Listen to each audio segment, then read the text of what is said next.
Hola a todas y todos, bienvenidos a esta nueva emisión de Acciones Ciudadanas, estas mesas de diálogo. Es un espacio en el que buscamos conversar con personas expertas sobre los problemas que nos interesan sobre pobreza y desigualdad. En esta ocasión vamos a estar presentando una jornada de 4 mesas alrededor de los derechos a los que están privados las mujeres. Y el día de hoy vamos a comenzar con la primera, sobre exclusión económica.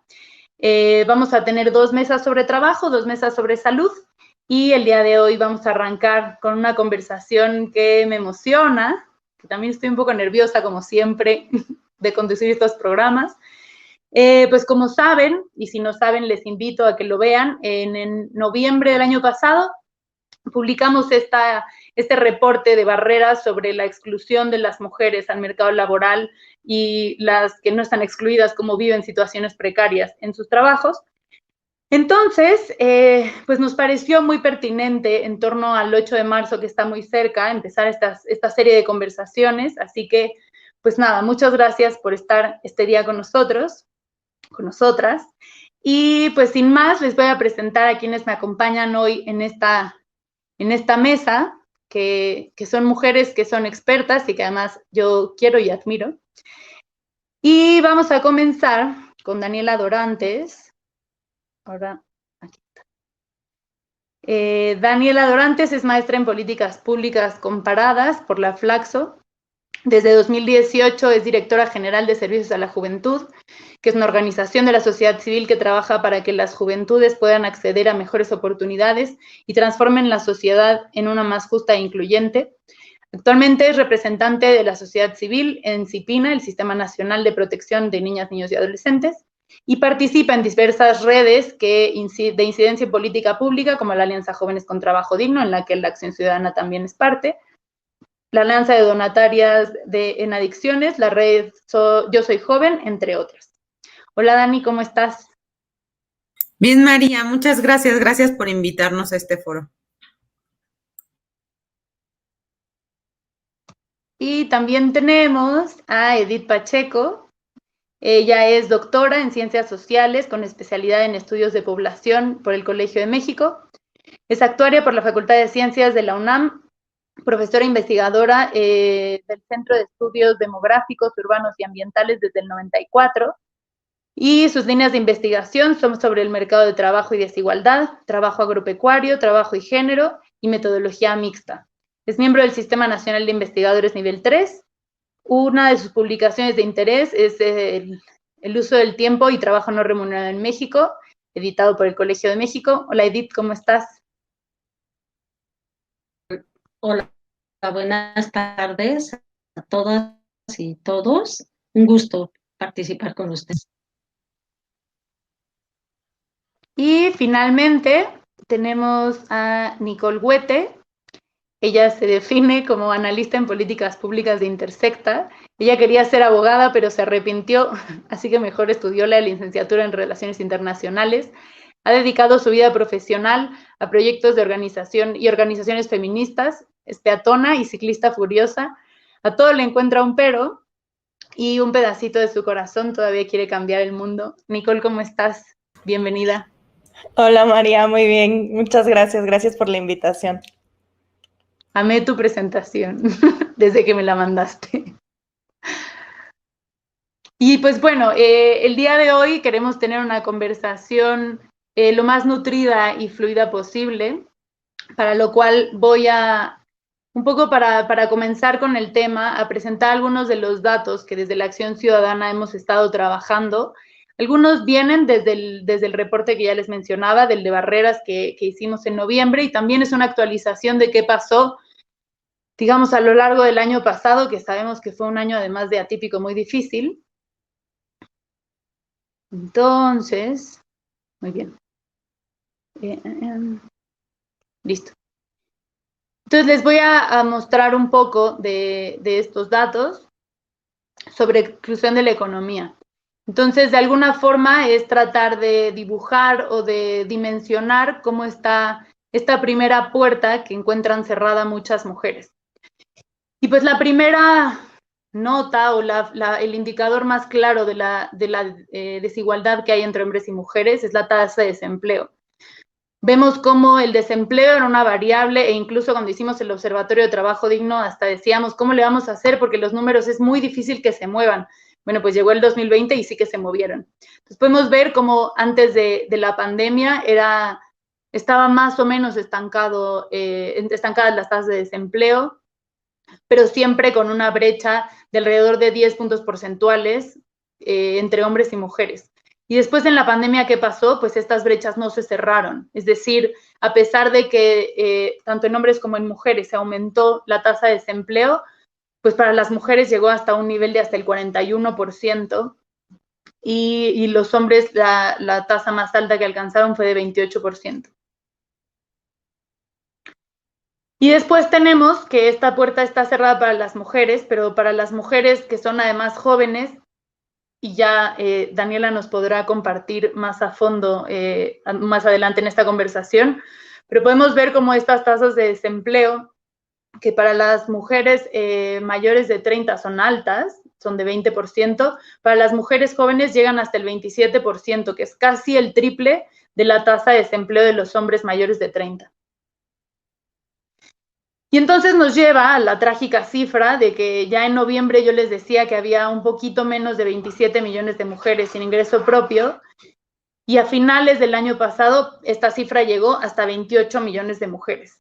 ¿Qué significa? Son mujeres que están ocupadas, pero que no tienen ningún ingreso, ni siquiera en especie, que están en desempleo, y digamos que lo que nos interesa más al estar estudiando estas desigualdades no es solamente quedarnos con la cifra de quién tiene más desempleo que otro, sino meternos y escarbar un poco a cuáles son estas condiciones de desventaja y sobre todo cuáles son las causas y raíces del problema particularmente de las mujeres, para entonces poder empezar a plantear soluciones sobre particularmente las mujeres.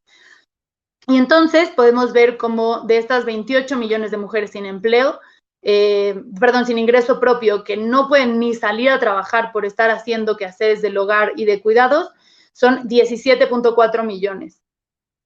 Y dicho sea de paso, 4 millones de estas mujeres son jóvenes, es decir, que no estudian, que no tienen un trabajo remunerado y que dicen no estar disponibles ni siquiera para salir a buscar un trabajo porque están realizando quehaceres del hogar y de cuidado.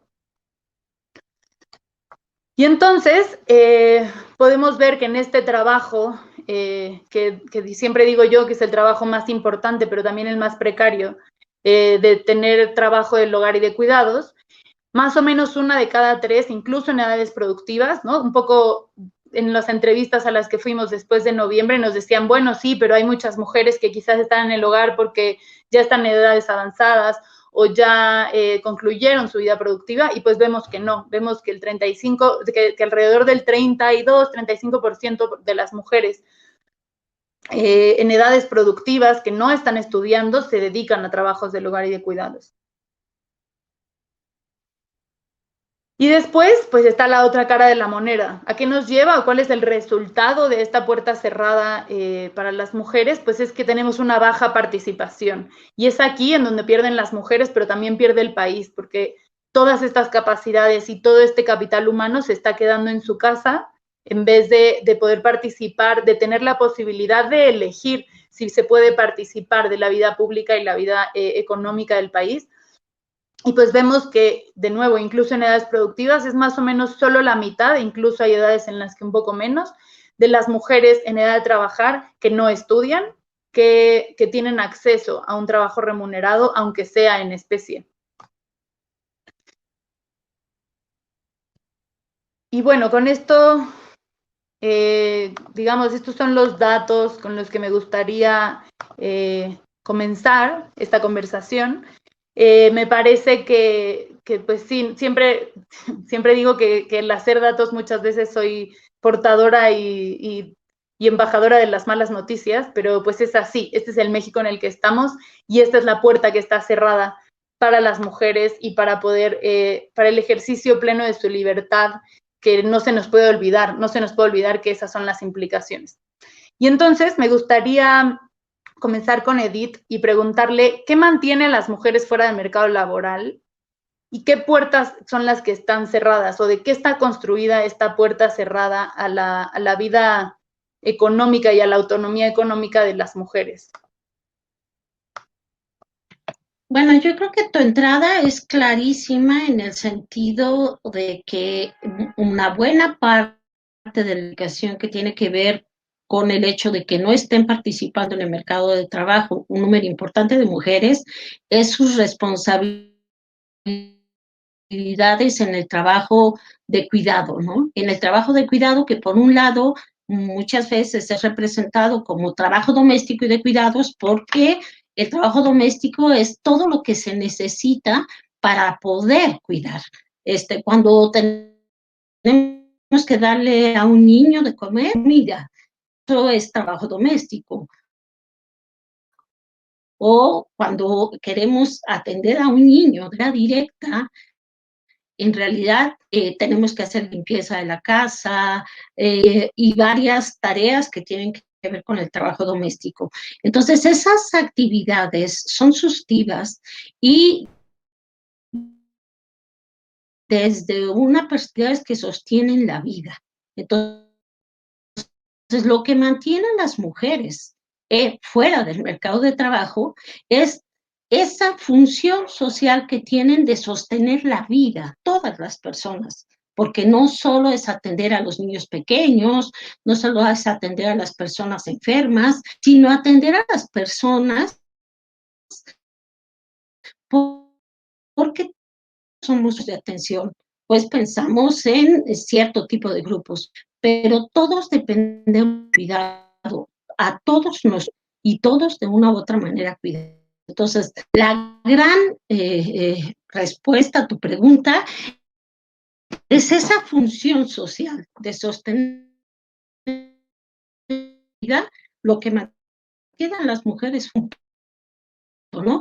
Ahora, hay otro elemento para responder a por qué están fuera del mercado de trabajo. Y es porque el mercado de trabajo está segregado por sexo. O sea, hay ocupaciones específicas de mujeres y de hombres muy feminizadas y muy masculinizadas y muchas de esas ocupaciones de remuneración. Pensemos en las trabajadoras domésticas remuneradas. Ellas están en el mercado de trabajo, pero con ingresos muy bajos. Si pensamos, por ejemplo, en las médicas, en las enfermeras, es otro tipo de trabajo, quizás mejor que algunas actividades masculinizadas, pero hay una situación de segregación ocupacional por sexo que determina un tipo de inserción. Entonces, ese también es un elemento a distinguir, esa discriminación que tiene el mercado de trabajo, conjunto de actividades laborales. Pues yo creo que esas dos cosas son centrales, ¿no? La sostenibilidad de vida y la segregación ocupacional por sexo. Me quedaría en eso y si quieren seguimos elaborando al respecto. Una cosa que quisiera decir antes de terminar es el punto del desempleo, ¿sí?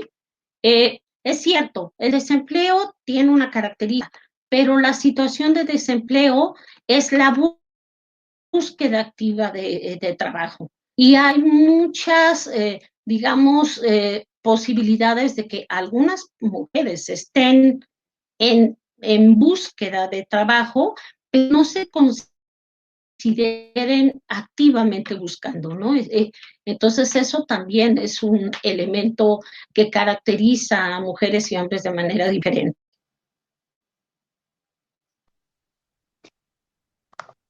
Sí, ahí me disculpo porque no hice la aclaración, pero sí, estas tasas de desempleo que presentaba al principio incluyen a las mujeres disponibles, a hombres y mujeres disponibles para trabajar, es decir, que quizás no están haciendo una búsqueda activa de empleo, pero sí que necesitan el trabajo y no lo tienen. ¿No?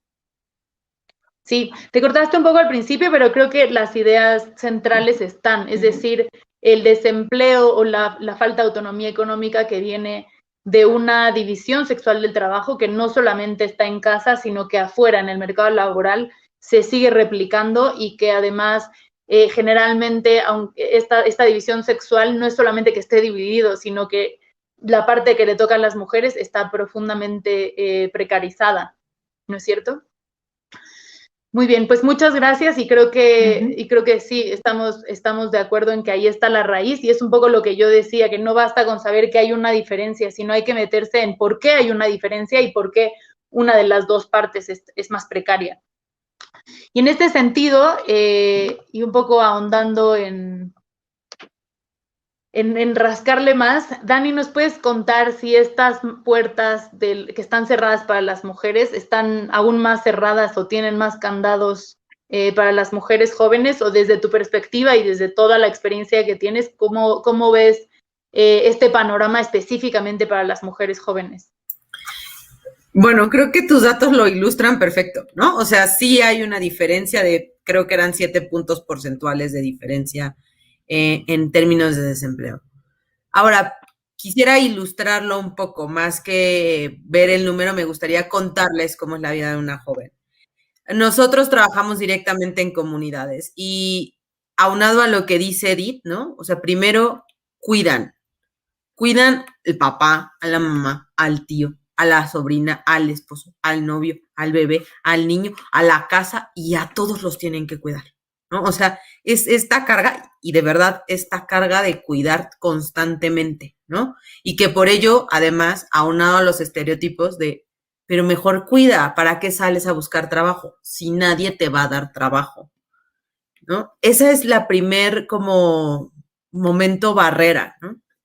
La segunda es en el trabajo, fuera, en la empresa, también hay barreras. Esta barrera que es muy fea y es cruel decirla, pero es que asumen que al estar en su edad reproductiva o tienen bebés o están embarazadas o que si están embarazadas no van a ser igualmente productivas que los varones, porque existe esta idea de que dar la licencia de maternidad es perder meses, ¿no? De productividad de una mujer. Y esta constante, ¿no? De ay, no, mejor no la contrato porque pues puede estar embarazada. O ay, ¿qué tal si está embarazada, ¿no? Esa constante barrera es muy particular para las mujeres jóvenes. Y la tercera es una constante violencia de género. Esta no la podemos omitir. La edad en la que viven, el cómo se expresan, hace que sea muy peligroso salir a sus casas. Yo me acuerdo mucho de una empresa que me decía, Dani, es que ponemos redes de transporte y las chicas pueden venir y subirse y les vamos a dar guardería. O sea, si ya iban a cuidar, pues ya van a tener un mecanismo en donde llevar al bebé para que no cuiden, ¿no? Y yo, ok, puede ser una buena opción para que tengan un trabajo estable, ¿no? Y tengan una opción de vida. ¿Y qué pasa? Que no la pueden ocupar porque simplemente salir de su casa a las 6 de la mañana con estos mecanismos de sobreturnos y turnos en la noche, pues salir a las 5, 6 de la mañana en un barrio peligroso, en donde no hay luz, en donde hay violencia, en donde hay maltrato, pues vas a salir. Yo misma, pues, ¿no? Es pasar por esos lugares es difícil. Entonces, ¿por qué esperamos que ellas lo puedan hacer si las condiciones no están para que lo hagan? Esas 3 características, ¿no? Que cuidan, que hay estereotipos y que su momento de vida significa para muchos que van a ser, porque todas quieren ser mamás, van a ser mamás, entonces se vuelve más complicado. Y un elemento que me parece importante es que también viven una doble discriminación. Obviamente por ser mujeres. La otra es por ser jóvenes. O sea, hay una discriminación estructural hacia las personas jóvenes y se cruzan. Y en las mujeres, cuando se es joven y se cuida, particularmente cuando se cuidan hijos, hay como un limbo. No sabes no saben dónde colocarte los programas sociales. No saben dónde colocarte la política social, en el grupo de las mamás o en el grupo de los jóvenes. Como que estás en un limbo. Y ese limbo, o sea, hay una, ¿cómo decirlo? Como pues sí, las condena a no terminar de definir su personalidad. O sea, un momento de la vida de una persona joven es que define su personalidad, define su trayectoria y define su plan de vida. Ya sea que lo hagan consciente o inconscientemente, pero si regresamos a nuestra época de juventud, pues decidimos si nos casábamos, no nos casábamos, si vivíamos en pareja, no vivíamos en pareja, decidimos cuál era nuestra sexualidad, hacia dónde íbamos a tener nuestra orientación, decidimos muchas cosas. Eso es la característica de la juventud. Pero para las mujeres que cuidan, pareciera que lo primero tiene que ser cuidar antes de definir quiénes son y cuáles son sus habilidades y cómo pueden proyectarse. Entonces, esta intersección que se le llama entre el grupo poblacional mujer y el grupo poblacional joven hace una doble discriminación, pero esa doble discriminación impacta en la definición de su plan de vida, impacta en su definición de quién y cómo van a ser. Entonces, aunado a las barreras, su momento de vida, su posible etapa reproductiva, representan una puerta pues más difícil de vencer. O sea, si le tengo que andar explicando al mundo, oye, ¿voy a tener hijos o no voy a tener hijos? Pues, ¿a dónde vamos a parar, no? Pues, mi cuerpo es mío y de nadie más. No tendría por qué salir a describir por qué sí, por qué no. Pero esa puerta es una puerta grande, dura, que muchas, ¿no? Como decía Esther, pues dejaron de buscar, ¿no? Es ¿para qué? Y ojo, eso no quiere decir que estando en sus casas y cuidando no sean productivas, porque aunque además el trabajo doméstico tiene un gran valor, buscan otras alternativas para subsistir. Muchas son emprendedoras, muchas se autoemplean, muchas venden, ¿no? La tendencia, ¿dónde se vende? En internet, en la calle, etcétera. Venden jamón, venden galletas, venden todo, pero ese no le damos valor. Entonces es esta como intersección de muchas cosas, de aunque hagan, aunque trabajen, aunque ayuden, aunque no son productivas. Entonces, sí, una mujer joven la tiene doblemente más dura y esas barreras son difíciles de vencer.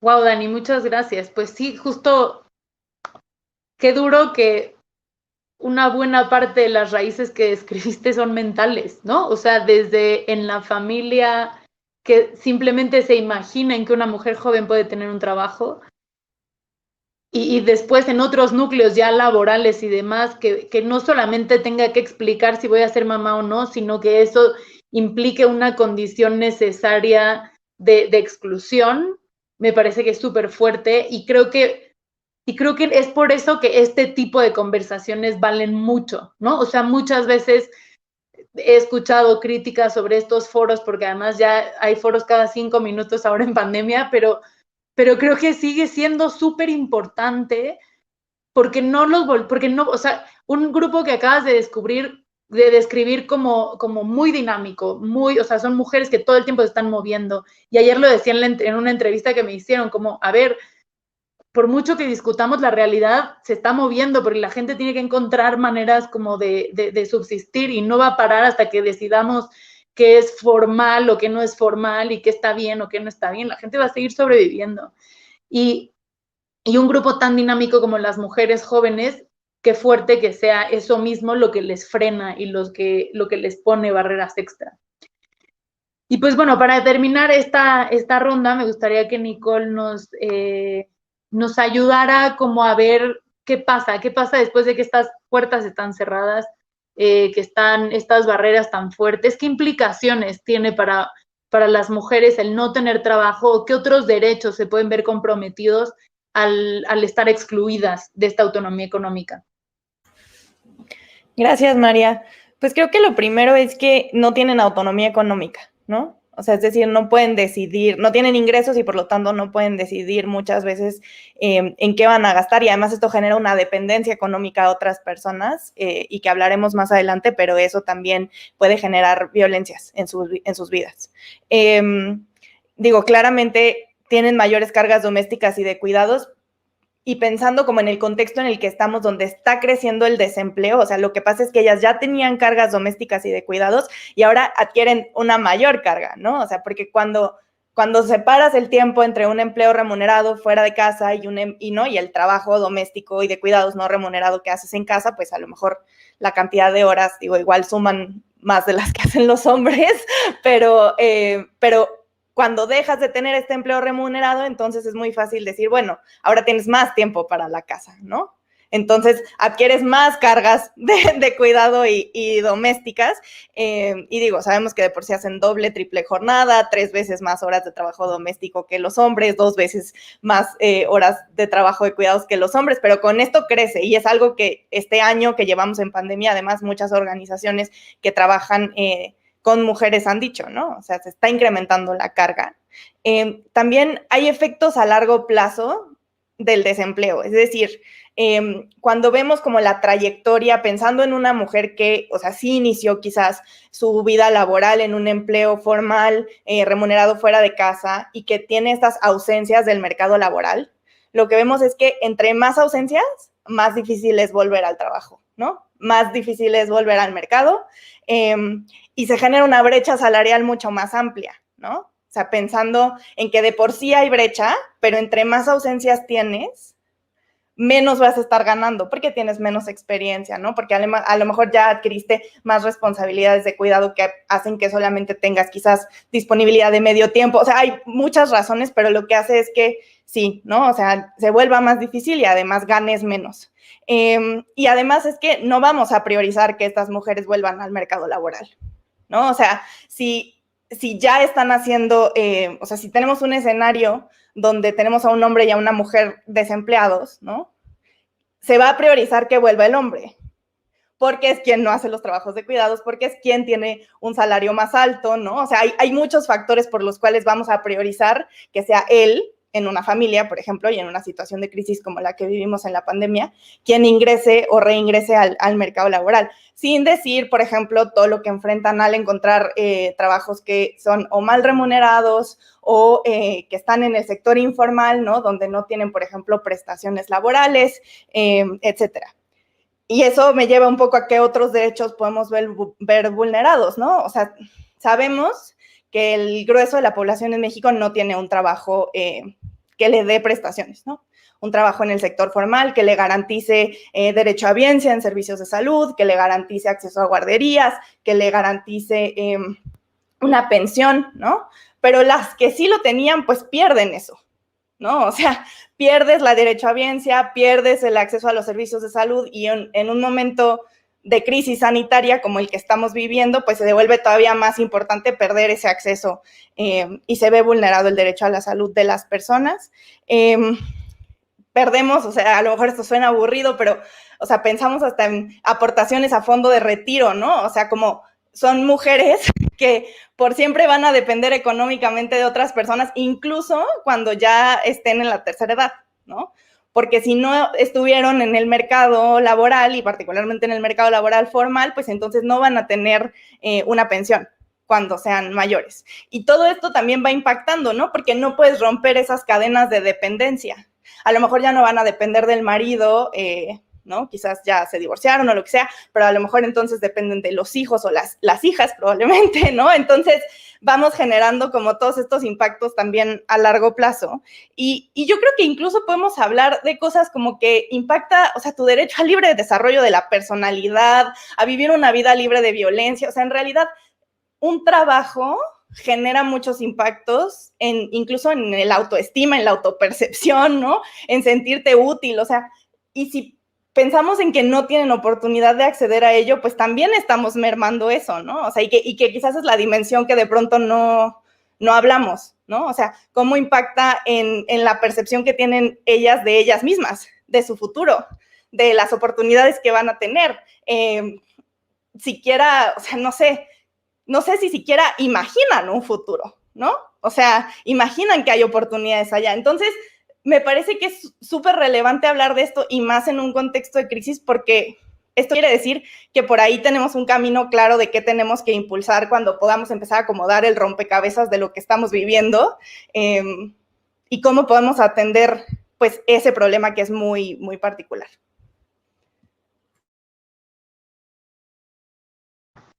Ya, no prendí el micrófono, siempre se me olvida ese detalle.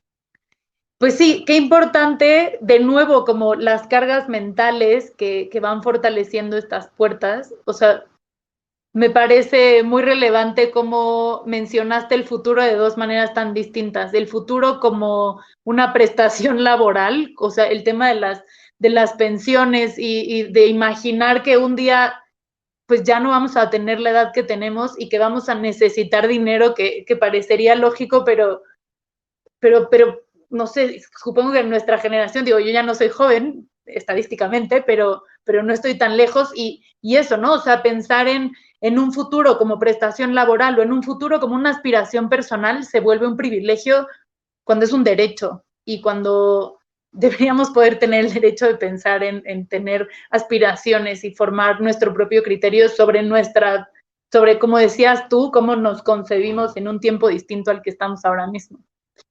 Me parece súper relevante también y lo dijiste un poco de pasada, pero creo que es muy importante el tema de las violencias.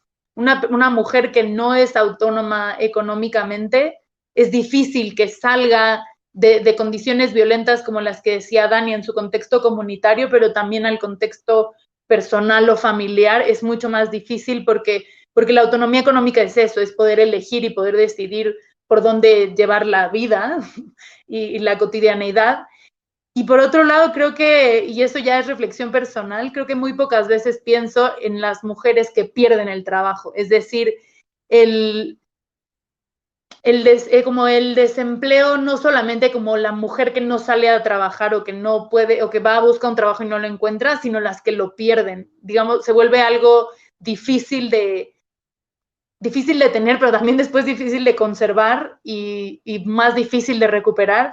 Y es por eso que me gustaría en este siguiente bloque que exploráramos un poco sobre, ok, si estamos diciendo que las mujeres, digamos, de manera, no voy a decir natural, sino inercial, tenemos estas barreras, y si es la inercia de la misma estructura social, económica, política, etcétera, incluso comunitaria, familiar, está marcando estos caminos. Entonces, ¿cómo abrimos? Este siguiente bloque me gustaría que fuera sobre cómo abrir puertas, pero también abrir ventanas. ¿Y a qué me refiero? No solamente a abrir la puerta para que las mujeres puedan salir a trabajar, sino cómo abrir ventanas para hacer que los derechos también entren a la casa. Es decir, va a haber muchas mujeres que van a seguir estando en esta situación en la que tienen este trabajo del hogar, que es súper importante. Ya lo decía Edith y lo decía muy bien. Es quizás el más importante. Pero entonces, ¿cómo proveemos de derechos a las mujeres que no tienen un trabajo remunerado? ¿Y cómo hacemos para que las condiciones sean más propicias para que las mujeres que quieren trabajar, digamos, están en el mercado laboral, puedan comenzar o puedan empezar a abrir esa puerta? Entonces, me gustaría empezar con Edith. ¿Qué acciones podemos tomar? Y como sé que por tu expertise, que nos puedas contar cómo es que un sistema nacional de cuidados bien hecho puede aportar a empezar a pensar en soluciones sobre estos problemas. Lo fundamental desde mi punto de vista de un sistema nacional de cuidados es poner en el centro al cuidado, ¿sí?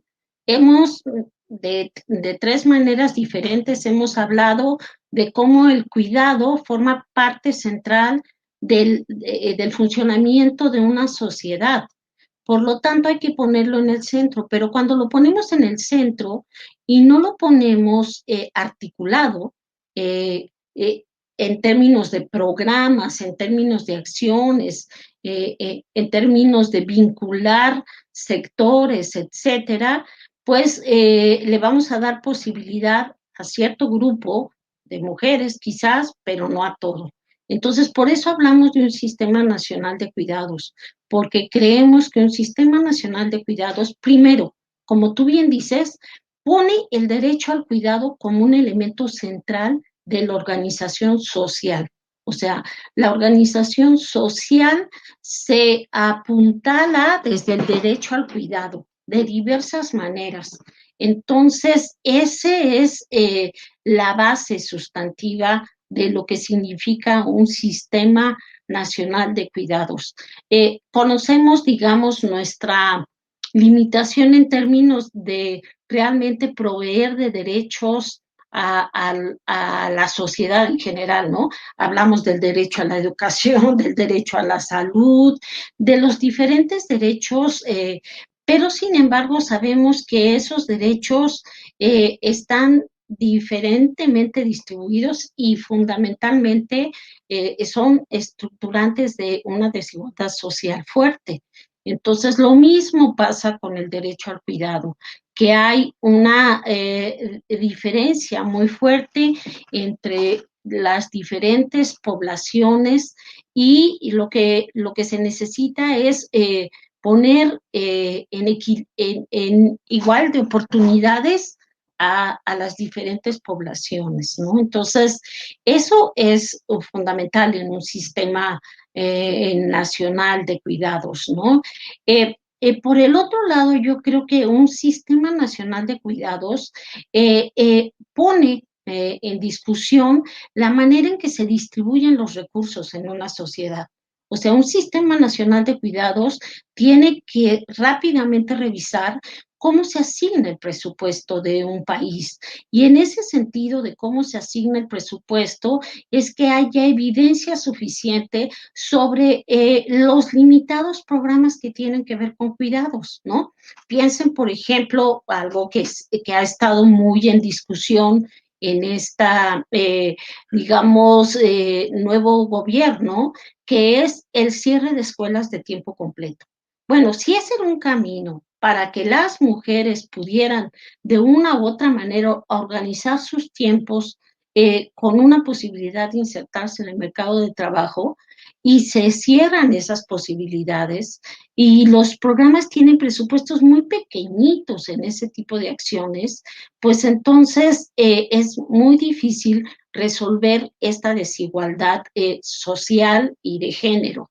Ahora, lo que sucede es que estamos en un orden de género, en un orden de género en el mundo, y ese orden de género como sistema es completamente desigual. Entonces, no es que las personas se construyan en su mente desiguales, sino que la sociedad las construye desde que nacemos, nos construye desiguales, porque es un orden genérico y ese orden es el que tendríamos que remontar. Entonces, un sistema nacional de cuidados tendría que poner en crítica ese orden de género, esa manera de pensar a la sociedad recargada en que las mujeres tienen que hacer un tipo de actividad que por lo pronto, como bien nos decían Nicole y Daniela, pues es un sistema de una muy limitada autonomía económica, ¿sí?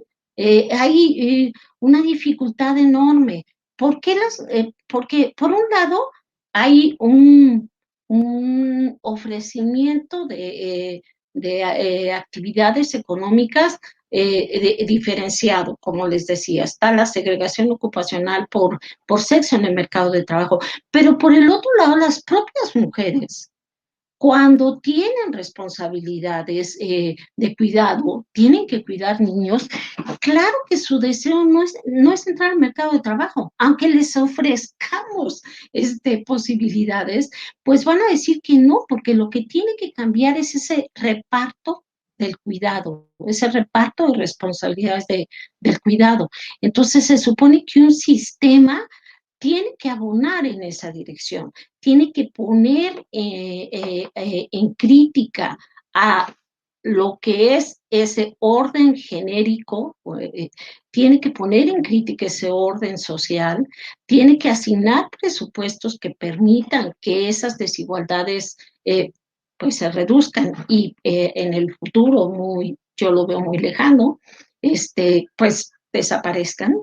Y en realidad lo que tiene que hacer ese sistema nacional de cuidados es que entendamos y valoremos ese trabajo de cuidado no remunerado, porque como no lo valoramos, no le damos el peso como sociedad, entonces la autonomía no pasa por esa vía. Cuando hablamos de autonomía, muchas veces hablamos de, bueno, ¿cómo deciden las mujeres que no están en el mercado del trabajo? Con muchas menos posibilidades que las mujeres que tienen un ingreso y tienen una posibilidad de decidir y tomar decisiones de manera individual. Claro que hay decisiones que se tienen que tomar en familia, pero hay decisiones que se tendrían que tomar de manera individual. Y como bien nos dijeron, o lo pusimos aquí en la mesa, eso no sucede. Por eso es que yo creo, miren, el programa de Proigualdad que se acaba de presentar hace poquito, como uno de los primeros objetivos pone la autonomía económica. Y no es gratuito ponerlo como primer objetivo, porque sin ese objetivo, pues es muy difícil lograr una toma de decisiones donde las mujeres luchemos por una reducción de esas desigualdades. Pero además porque no todo está en la familia. Por eso se habla de la corresponsabilidad. Ese, digamos, diamante del cuidado que tiene que ver con quién es corresponsable en resolver esta desigualdad de un reparto desigual del cuidado. Entonces está el Estado, está la familia, está realmente la iniciativa privada, la que genera empleo y que tiene que tener otra lógica de lo que es esa responsabilidad, porque no la ven como responsabilidad. Tan no la ven como responsabilidad que piensen cómo funcionan las licencias de maternidad y paternidad. Funcionan de una manera muy limitada.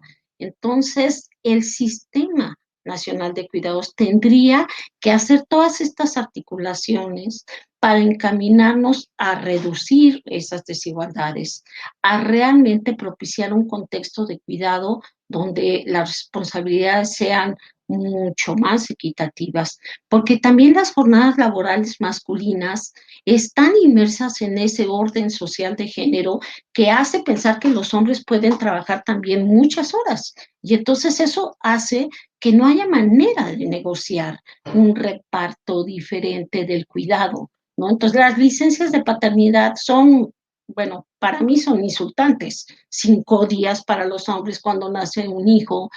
Si 3 meses es poquito, bueno, 5 días, por favor. Entonces, el mercado tiene que tener otro concepto de su corresponsabilidad en términos de lo que es ese cuidado, ¿no? Entonces, bueno, apunto por esa vía, hay muchos elementos que discutir de lo que sería un Sistema Nacional de Cuidados, hay muchos retos para el Sistema Nacional de Cuidados, pero uno de los grandes retos es que realmente el asunto presupuestal cambie. Si no tenemos presupuestos donde los programas estén mucho más apuntalados y no sean una versión muy pequeña del asunto presupuestal, si atendemos a los programas que tienen que ver exactamente con el cuidado, como guarderías, escuelas de tiempo completo, resulta ser que del presupuesto básicamente el 2% está asociado a ese tipo de programas, el 2%. Entonces, ¿cómo no exigir un Sistema Nacional de Cuidados si es fundamental para que se pueda ver este reparto desigual del cuidado?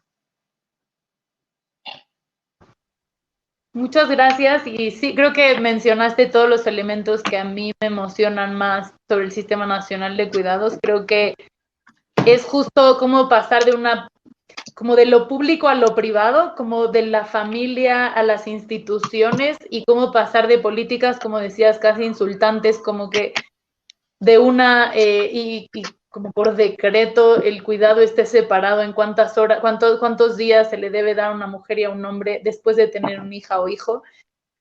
Y como eso además a muchas mujeres, de nuevo, pone más grande la puerta y la barrera para el mercado laboral, porque por supuesto que si, como creo que Daniela decía, si tengo un hombre y una mujer que quieren un trabajo, voy a elegir al hombre porque voy a tener que darle menos permiso si tiene un hijo. O creo que fue Nicole, ya lo olvidé para siempre. Pero un poco iba a eso, ¿no? O sea, cómo pasamos de estas políticas insultantes a una política que pinta ser mucho más integral y como debe ser, con corresponsabilidades, con un sustento en el derecho y en una perspectiva de derechos que puede proveer de un montón de bienes y servicios y además que es un fenómeno que nos toca a todos y todas, porque todas y todos hemos sido cuidadas y cuidados, y todas en algún momento vamos a cuidar a alguien o a alguien más.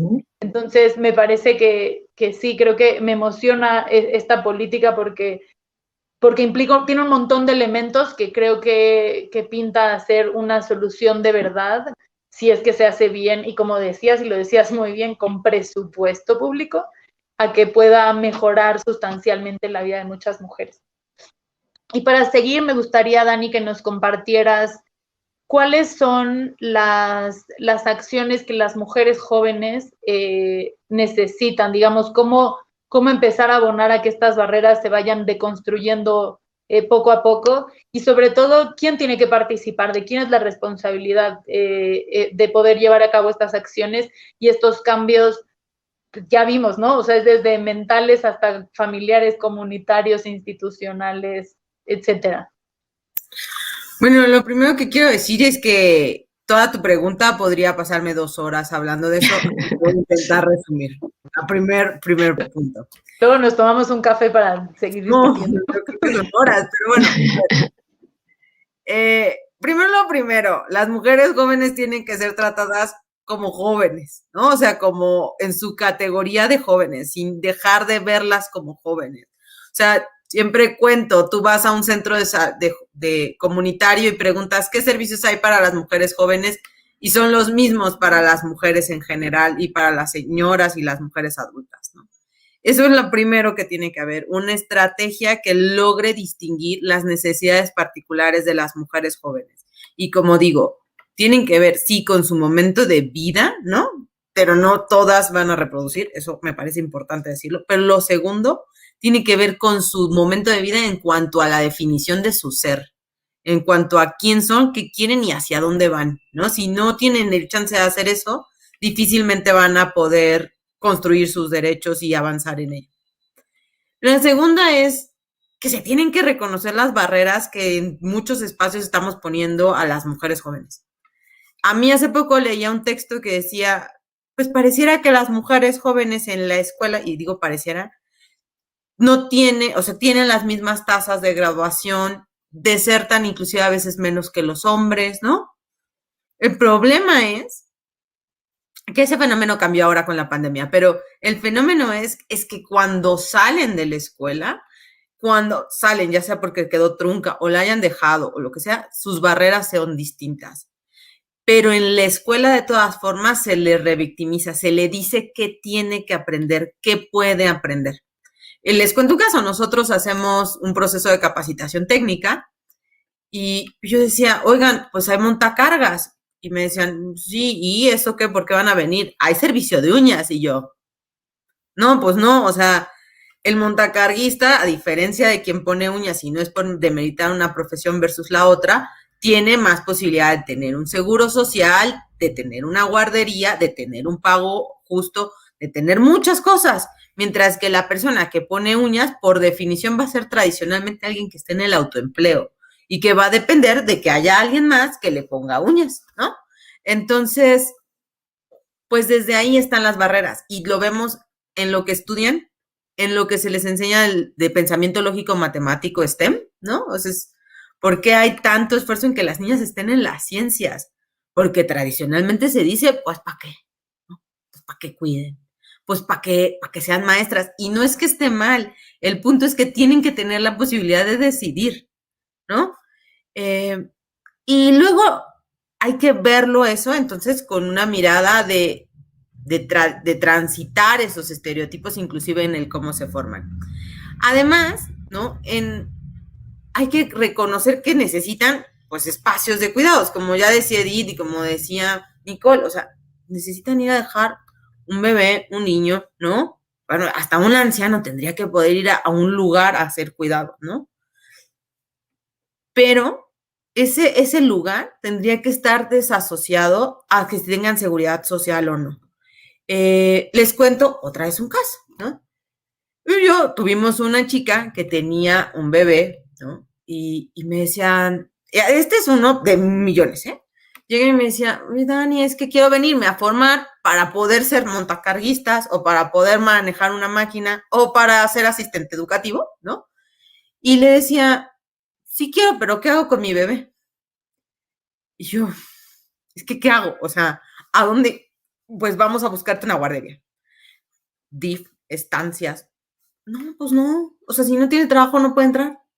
No, pues no, pues es para las señoras. No.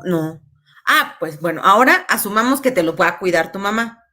Ok, es dejar de reconocer, uno, que esa mamá puede estar haciendo otras cosas. Y dos, lo que me parece aún más importante decirlo, es que se reconoce que van a tener una mamá siempre, ¿no? ¿Qué pasa si no la tienes? Si tus redes de contacto, si porque eres un migrante no vas a tener esas redes de apoyo. Entonces, debería de haber quien más cuide además de ellas mismas. Y bueno, lo que descubrimos después de mucho tiempo es que teníamos que sí dejar y seguir pugnando porque en estos espacios de guarderías o de cuidados pudieran entrar y estar sus niños, pero teníamos que generar estrategias para que en su proceso de ellas y de los hombres también, la crianza fuera menos estresante. Y entonces nosotros hicimos una acción afirmativa en la que a la par que le damos formación, también le ayudamos a reducir su estrés en el proceso de crianza. Reducir ese estrés para que puedan también dedicarse a ellas. Es poder lidiar. Ahora, con mucho cuestionamiento también de nuestra parte, ¿no? Es porque sí debería de estarlo haciendo el Estado. O sea, sí debería el Estado darles ese espacio de garantía del cuidado. Pero reconociendo que no va a ser pronto, necesitábamos hacer algo. Entonces, soy una chica que pasa por una de nuestras formaciones, que es de hecho un ejercicio que estamos haciendo un piloto, es a la par de que forma sus habilidades, a la par de que tiene una capacitación técnica y una regularización, tiene unos contenidos que ayudan a que su crianza sea positiva y que esa crianza le reduzca el estrés. Y ojo, no solo se lo damos a las mujeres, se lo damos también a los varones para que ellos también cuiden, porque también tienen mucho estrés. Y luego lo otro tendría que ver, sí, con la reconstrucción de estos estereotipos, ¿no? En la comunidad, en las familias, en las escuelas, en las capacitaciones técnicas y en los centros de trabajo. O sea, un empleador, una empleadora tiene que darse cuenta, ¿no? Es como esto de darte cuenta, y me estoy dando cuenta, en el chip se me está metiendo, porque a veces, ¿no? O sea, inclusive con toda la formación, de pronto se te salen, o sea, de pronto se te mete esta cosa discriminatoria y tenemos que ser más conscientes de cuando se nos hace presente y poderla frenar. Y quizá ya me voy como a un nivel menos concreto, y es que puede ser que el empleador necesite darse cuenta que está discriminando cuando te pregunta si estás embarazado o planeas tener un bebé. Pero la segunda es que nos tenemos que dar cuenta que con nuestro mensaje tradicional estamos discriminando. O sea, a mí me da mucho coraje ver todos los memes de la mamá luchona, de la mujer luchona, que tiene que hacerlo todo. O sea, tengo que cuidar, tengo que tal. Y además me vas a decir que soy la mamá luchona y me vas a discriminar en un meme. Me parece como, pues, denigrante, ¿no?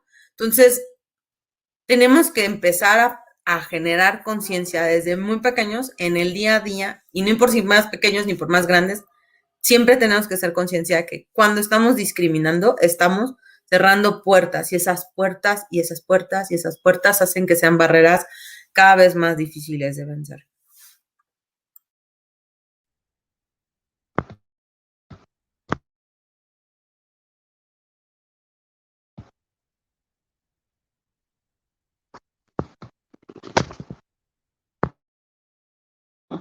Ya, perdón, mi micrófono decidió dejar de funcionar y se trabó el celular. Pues sí, creo que yo también me podría pasar otras 6 horas hablando de todas las cosas que dijiste, y creo que aún estoy procesando algunas, pero pues nada, creo que primero institucionalmente debo como recalcar este asunto de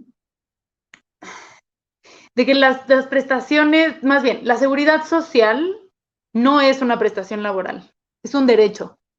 Y se nos olvida muy a menudo. Y en México sí es una prestación laboral, pero poco a poco tenemos que encontrar la manera de que empecemos a tener esta perspectiva de derechos casi como un filtro, como unos lentes que nos ponemos desde que nos despertamos, porque se nos olvida que son derechos. Y se nos olvida entonces de quién es la responsabilidad de proveerlos. Y por otro, y bueno, y esta tenía que ser institucional porque hemos en muchos foros y en muchos documentos dicho este tema y tenía que decirlo, pero también, y lo platicaba hace poco en un taller que di justo para la Alianza de Jóvenes con Trabajo Digno, con jóvenes de diferentes partes, mujeres y hombres jóvenes de diferentes partes de la República, y uno me decía, es que entonces me siento mal por todas las veces que le dije a mi mamá que qué buena mamá es, porque en el fondo le estoy diciendo que qué padre tenerla con el trabajo más precario del mundo. Yo le decía, justo estamos, nos educó el patriarcado para que romanticemos de alguna manera las posiciones más vulnerables y podemos hablar de cualquier población discriminada o vulnerable en este sentido, ¿no? Personas indígenas, mujeres jóvenes, en esto de, ay, es que qué linda y qué luchona es, y es como este discurso que es como, es que es enfermera, pero psicóloga, pero cocinera, pero ajá, y no le pagas para hacer ninguna de esas.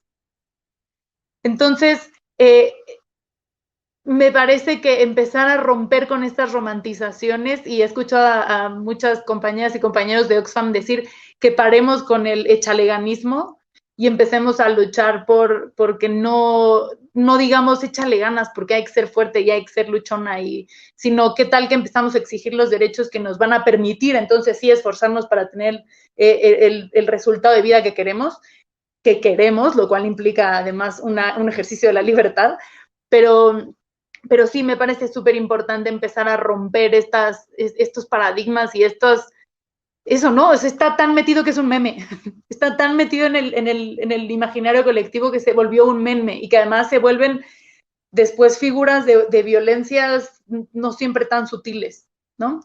Y precisamente hablando de violencias, y porque sé que Intersecta tiene una agenda muy amplia al respecto, me gustaría que Nicole nos contara ¿cómo hacer para que esta cadenita de falta de autonomía económica y violencias se empiece a romper desde la inclusión económica? Es decir, hay un montón de estrategias contra las violencias contra las mujeres que se han conversado, pero me interesa mucho saber cómo desde la inclusión económica también se puede atacar este otro problema.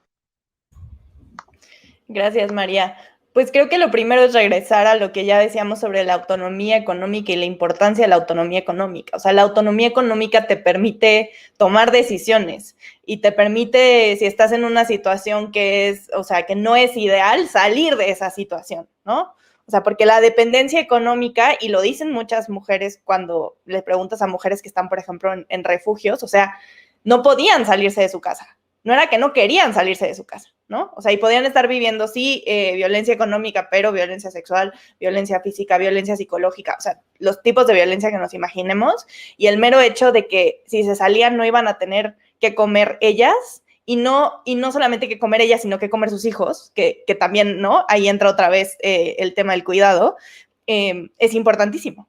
O sea, queremos que las mujeres puedan tener las herramientas para salir de estas situaciones de violencia, necesitamos garantizar que tengan un ingreso.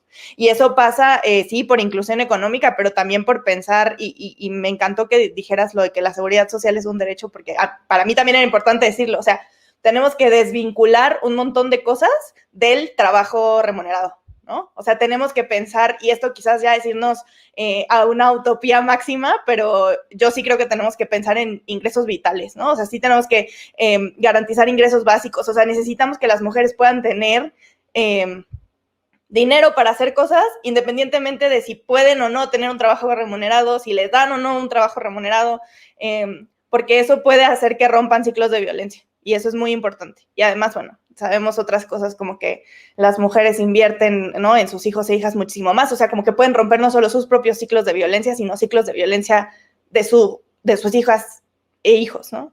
Pero además, o sea, y esto me parece importante decir, es algo que ha trabajado Irene Cacique y Roberto Castro. También tenemos que pensar, o sea, cómo se modifica la posibilidad de que vivan ciertas violencias dependiendo de qué tanta autonomía o no tienen, de qué tanta participación hay también de los hombres en las tareas domésticas y de cuidado, ¿no? O sea, dónde tenemos que apostarle para romper estas violencias que están experimentando, ¿no? O sea, normalmente lo que vemos es que un mayor empoderamiento de las mujeres, no solamente económico, pero es importante el económico, pues se reduce la posibilidad de que vivan estas violencias, ¿no? Se reduce la posibilidad de que vivan violencia física, violencia sexual, aunque en algunos casos puede incrementar la violencia emocional, que también ahí tenemos que ser muy cautelosos y cautelosas en cómo lo abordamos. Eso también tiene que ver muchísimo, por ejemplo, con los roles de género percibidos, ¿no?, por la sociedad, y entonces, pues sí, a lo mejor no van a vivir violencia física, pero sí, no sé, chantajes, ¿no? Como todas estas dinámicas de violencia emocional que luego se generan. Pero la participación de los hombres en tareas domésticas de una manera más igualitaria dentro del hogar reduce todo tipo de violencias. Entonces, o sea, está muy bien que pensemos en cómo la inclusión económica de las mujeres va a modificar las violencias que ellas puedan experimentar, pero también tenemos que ver el otro lado de la moneda, ¿no? O sea, porque no solamente es darles a ellas herramientas, si no cambiamos todo lo que está en su casa, que es probablemente su marido, ¿no? O su pareja. Entonces, por ahí tenemos una vía importante, ¿no? O sea, y creo que se relaciona muchísimo con lo que ya hablaban del Sistema Nacional de Cuidados, ¿no? Que además del tema de la corresponsabilidad del Estado y de la iniciativa privada, pues sí hay que cambiar dinámicas al interior. Pero para poder cambiar dinámicas al interior, pues también necesitan los hombres, por ejemplo, que sus jornadas laborales sean más cortas, ¿no? Que ya lo decían, que todo el aparato permita que se involucren más también en estas tareas, ¿no? Y que deje de ser responsabilidad exclusiva de las mujeres. Es que parecería muy sencillo, ¿no? O sea, como que decimos, pues trabajos y que ellos se involucren más, pero ¿cuánto nos ha tomado llegar hasta aquí? Y yo creo que después de la pandemia, además, o sea, va a ser un reto todavía mayor, ¿no? O sea, porque viene o ya estamos sumidas en una crisis económica que no solamente va a afectar el desempleo de mujeres, ¿no? Sabemos que la mayoría de los trabajos que se perdieron fueron de mujeres y que de los trabajos que se han recuperado no son los de las mujeres los que se han recuperado, ¿no? No se ha priorizado recuperar esos trabajos, pero además, y bien lo decían, no va a haber presupuesto para esto, ¿no? Entonces, creo que tenemos que pensar en estos retos que tenemos enfrente, porque sí, la inclusión económica de las mujeres podría modificar las violencias que experimentan, por supuesto. Eso es lo que tenemos que hacer, pero no sé si vamos a poder, ¿no? Con el panorama que viene. Entonces, ¿qué otras cosas tendríamos que estar pensando también que no sea solamente eso? Digo, lo dejo sobre la mesa porque yo no tengo la respuesta, pero creo que son cosas que no podemos dejar de pensar si queremos, pues ahora sí que aterrizar todo lo que hacemos a la realidad que estamos viviendo que no esperábamos para nada. Pues sí, creo que igual seguramente voy a ver esta mesa y después voy a decir, ¿por qué no dije esto y por qué no dije esto? Porque creo que todavía lo estoy procesando. Pero sí, creo que al hablar de este tipo de desigualdad en particular entre hombres y mujeres, todo el tiempo estamos entre lo público y lo privado y es bien difícil, pero creo que sí hay un montón de estrategias, incluso de política pública, que pueden empezar a cambiar las conversaciones, porque es un poco lo que decíamos, ¿no? Es como, sí, claro que queremos que las mujeres salgan a trabajar, pero ¿en qué condiciones van a trabajar? Y de eso vamos a hablar, aprovecho para hacer el comercial, en la siguiente mesa justo vamos a hablar de precariedad laboral y aquí misma hora, mismo canal, solo 2 días después, pero es eso, es a qué mercado laboral queremos que salgan y después de nuevo, insisto, en el tema de la ventana, qué derechos queremos que entren por la ventana, porque hay muchas mujeres que se van a quedar en su casa y porque definitivamente son cambios de largo aliento. Claramente mañana no vamos a tener una sociedad igualitaria y porque incluso en mi proceso personal me ha pasado un poco lo que decías, Nicole, ¿ves que suena tan fácil? Es como tan fácil como que los hombres participen más en la casa y las mujeres participen más en el mundo del trabajo y ya se va a arreglar los problemas de las casas, de los trabajos del país y del mundo. Pero al final es romper una estructura que está tan fuerte y que está... Y muchas veces decimos este tema de la estructuralidad y no lo explicamos con suficiente atención. Y es que no es un problema de un hombre machista o de una empresa que tiene políticas discriminatorias. Es que está tan permeado, y ya lo decía al principio, es más una regla que una excepción, y está en todas partes. Y entonces el que sea estructural da una desventaja enorme que es difícil y que va a tomar tiempo y toma dinero y toma esfuerzo y se tiene que hacer no solamente una recuperación inercial en este contexto de la pandemia, sino una recuperación con esfuerzo extra para estas poblaciones vulnerables. Pero por el otro lado hace, al menos en mi opinión, que al que no sea culpa de alguien, entonces es menos directo, y entonces es una estructura que se puede romper y se puede construir al lado, diferente y mejor. Y pues bueno, me imagino que nosotras cuatro y todas las personas que nos están escuchando se llevan mucha tarea, pero en algún punto hay que cerrar esta conversación. Y un poco en el respeto del tiempo de ustedes y de quienes nos ven, voy a comenzar a terminar, pero primero quiero agradecerles mucho por sus palabras en esta mesa, pero sobre todo por sus trabajos, porque sé que son mujeres comprometidas con cambiar la realidad, estas y muchas otras realidades. Creo que me llevo un montón de cosas para pensar sobre las interseccionalidades en el sentido de cuando soy mujer y además soy joven, cuando soy mujer y además vivo en un contexto de pobreza, cuando vivo además un contexto de violencia, y sobre todo el animarlas a seguir con el trabajo que hacen diario, pero también con estas conversaciones que a todas las personas que estamos en estos temas nos nutren mucho. Y pues nada, nomás les voy a pedir un comentario final, comenzando por Edith, un poco para despedir esta emisión de Acciones Ciudadanas. Yo quiero cerrar recuperando lo que un documento que han escrito Yana Vasileva y Margarita Garfias, porque tiene 10 principios que son irrenunciables si queremos un sistema de cuidados diferente y una organización social diferente.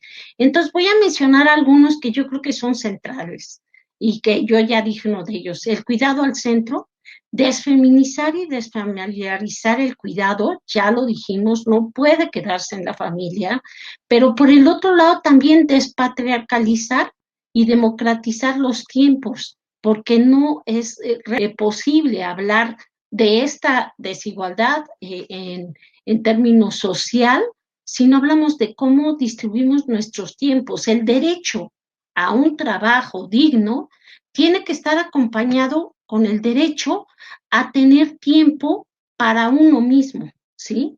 Y eso es muy, muy importante. Y se ha mencionado mucho, eso sí se ha mencionado mucho, como las 5 R's del cuidado: reconocerlo, reducir, redistribuir, representar y remunerar. Y yo quisiera cerrar con eso porque siento que son 10 principios, pero no los quiero mencionar todos, pero se me hace que esos son fundamentales como para pensar en un reparto del cuidado y en un orden social de género diferente. Muchas gracias y muchas gracias por la recomendación. Es un documento muy, muy importante, que además tiene esta perspectiva de análisis más duro, pero también de la experiencia y la cara de cómo se ve esta falta que tanto nos hace de un sistema nacional de cuidados. Se llama 24/7 y por acá abajo en los comentarios también lo pondremos para que esté disponible para quienes nos escuchan y nos ven. Y Dani, si nos quieres dar tus comentarios finales. Gracias. Yo me quedo y cierro diciendo, tenemos que transformar el cómo hacemos inclusive nuestra labor social quienes trabajamos directamente con poblaciones. Ese ha sido mi propio caso, es asumir primero quién soy, reconocer las estructuras que discriminan y cómo estaban dentro de mí, asumir y abrazar mi feminismo y de ahí poder actuar en consecuencia. Sin ese primer paso que es individual, difícilmente las acciones van a encaminarse a mirar, ¿no?, las estructuras que condicionan de maneras diferenciadas a hombres y mujeres. Pasaron meses, pues, para que yo imaginara alguna alternativa de, bueno, a ver, también necesitan cuidar. O sea, tenemos que, ¿no? O sea, vamos a resolverlo. Pero también se trata de probar, o sea, se trata de pilotear, probar y buscar otras respuestas siempre. Porque es tan grande el problema que no hay una única respuesta. Entonces, yo diría eso, quienes trabajamos en el sector social, gubernamental o la acción social, tenemos que asumir, reconocer cómo está y de ahí probar y probar y probar hasta que algún día nosotras, nuestras hijas, nuestras nietas lo puedan ver. Qué bonito, Dani. Por eso te invité a esta mesa, porque yo sabía que ibas a decir algo así que nos iba a dejar pensando toda la semana. Y que ojalá se quede además para el resto de la vida. Pero sí, creo que es súper importante y eso porque muchas veces se nos olvida, y luego yo que me dedico a datos, que es todavía más frío, que somos también personas y que también perpetuamos un montón de estas condiciones y de estas, pues sí, ¿no? Nos educó el patriarcado y pues ahora toca deconstruir esa estructura, destruirla y construir una al lado más bonita, justo para que nuestras hijas, nietas y bisnietas lo puedan disfrutar. Y finalmente, Nicole, el último comentario final. Hubieran dejado a Dani hasta el final porque ya... no, pues creo que lo más importante es que empecemos a romper estas asociaciones y creo que hablamos mucho de ellas, ¿no? O sea, mujeres a fuerza tienen que ser ellas cuidado, ¿no? O sea, si no cuidan, entonces dependencia económica, ¿no? Cuidado adentro de las casas, trabajo de 10 horas, o sea, como que todas estas asociaciones que ya parecen inamovibles, necesitamos romperlas, o sea, porque conforme podamos irlas rompiendo y separando y dándole a cada cosa su lugar, incluyendo, ¿no?, reconocer el cuidado, remunerarlo, todo lo que ya bien decía Edith, vamos a poder generar mejores condiciones para que, ¿no?, las mujeres puedan decidir si entran a un trabajo, si no, ¿no? Que no les pongan estos retos en la puerta, que bien decía Dani, pero también, o sea, como esto de abrir las ventanas me pareció magnífico, como lo decías, pero además yo quiero que saquemos el cuidado a las calles, o sea, no solo en la casa, ¿no? O sea, cómo movemos todo y reacomodamos todo y le damos vuelta de cabeza al mundo para que todas estas relaciones perversas que nos tienen donde estamos hoy, las rompamos y las convirtamos en otra cosa. Creo que solo así vamos a poder recuperarnos de la situación que ya teníamos y que solamente se nos agravó. Wow, y por eso es que me gusta tanto usar analogías y es una cosa que ocupa mi cabeza muy a menudo, porque es eso, es también abrirle la puerta no solo a las mujeres al trabajo, sino al cuidado a la calle y el cuidado a servicios de calidad. Y pues nada, no me queda más que agradecerles mucho su participación. Creo que nos vamos con un montón de cosas para pensar y sobre todo un montón de cosas para actuar. Espero que para todas las personas que nos están viendo y escuchando sientan esto mismo con lo que me voy de esta conversación, como de no solamente una perspectiva mucho más amplia del problema, sino perspectivas que nos empiecen a ayudar a dar soluciones y a dar alternativas para, como hemos dicho, y como decía Nicole, empezar a romper estas cadenas, primero en nuestras cabezas, en nuestras familias, en nuestras comunidades, y ojalá no en un tiempo muy lejano en el país. Y pues nada, solamente les agradezco a ustedes tres, les agradezco a quienes nos acompañan y pues les recuerdo el comercial, nos vamos a estar viendo en estas conversaciones martes y jueves estas 2 semanas alrededor del 8 de marzo para poder empezar a plantear cosas y empezar a mover las cosas desde la cabeza hacia afuera. Y pues nada, muchísimas gracias por su atención y nos vemos la próxima. Gracias por la invitación. Gracias. Gracias.